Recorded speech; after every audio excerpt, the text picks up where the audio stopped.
ధర్మాన్ని పాటించే ప్రతి వాడు మహానుభావుడే.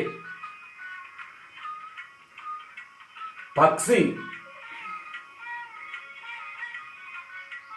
మన శ్వాసే అద్భుతమైన పరమహంస.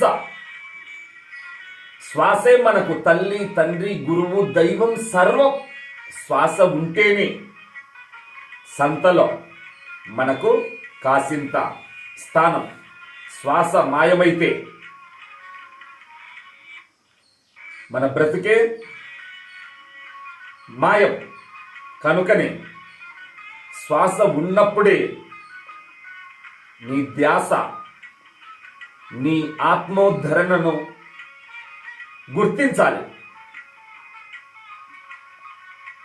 నీవు పరిపూర్ణ విశ్వసాక్షిగా ఉన్నావు, కానీ దాన్ని గుర్తించలేక ప్రపంచంలో పర్యటన చేస్తున్నావు.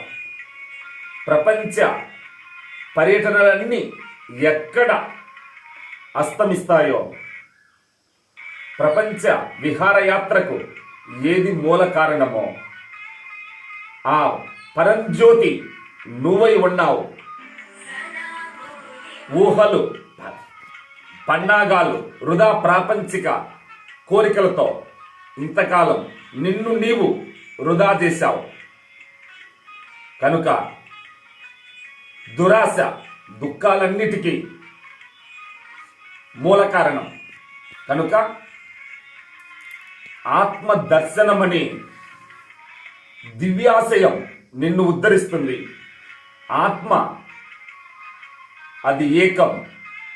కనుక ఆత్మను ఎవడైతే సత్యమని, స్థిరమైన నిధిగా, శాశ్వత జ్ఞాన నిధిగా గుర్తిస్తాడో, అలాంటి గుర్తింపు నీకు పరమశాంతికి మూల కారణం. కనుక సముద్రంలోని చేపపిల్ల నేను నీటిని దర్శించాలని గంతులేసి వాళ్ళమ్మతో గొడవ పెట్టుకుంటే వాళ్ళమ్మ గురువు కాడికి తీసుకుపోయింది. గురువు ఏం చేశాడు? రాపోదాం చూపిస్తారా నీకు సముద్రాన్ని అని. తీర ఒడ్డుకు జరిగినాక ఒక తన్నుదంతే గడ్డన పడింది. అప్పుడు అయ్య బాబో ఇదేంది ఘోరంగా ఉందంటే, నీ ప్రయత్నంతో నువ్వే నీ స్వస్థానం చేరుకో, అప్పుడే నీకు అర్థమవుతుంది అన్నది.